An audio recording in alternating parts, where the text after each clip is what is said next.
আমরা 54 বছর ধরে বিভিন্ন রাজনৈতিক দলের নেতাদেরকে আমরা ক্ষমতায় বসিয়েছি।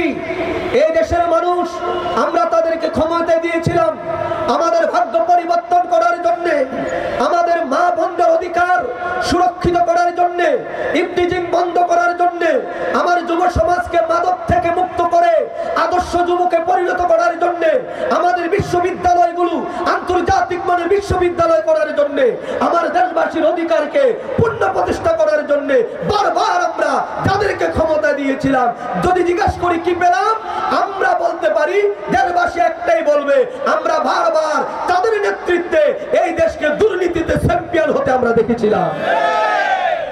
তারা আমাদেরকে দুর্নীতিতে চ্যাম্পিয়ন করেছে।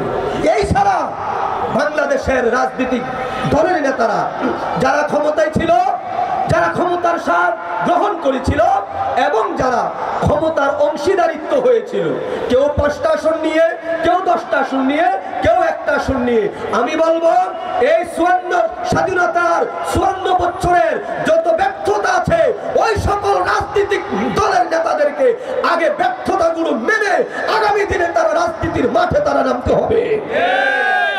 আগে তাদেরকে 54 বছরের ব্যর্থতা এই জাতির কাছে স্বীকার করতে হবে যে আমরা ব্যর্থ হয়েছিলাম, দুর্নীতি আমরা মুক্ত করতে পারি নাই, মাদক মুক্ত বাংলাদেশ আমরা গড়তে পারি নাই, এই জন্য আমরা ব্যর্থ হয়েছি।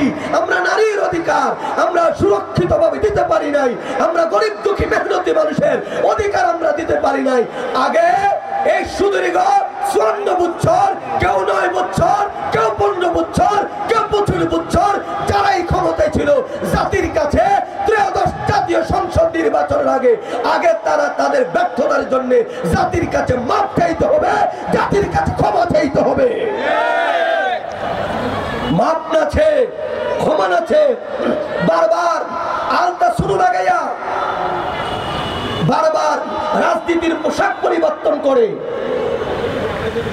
টুপি লাগাইয়া হিজাব পরে বারবার নতুন রূপে এই জাতিকে আর ধোঁকা দিতে জাকের পার্টি সুযোগ দিবে না। এটা জাকের পার্টি এই বিষয়ে বদ্ধপরিকর। জাকের পার্টি দীর্ঘ 54 বছর আমরা দেখেছি, আমরা 55 বছর দেখতে আর চাই না।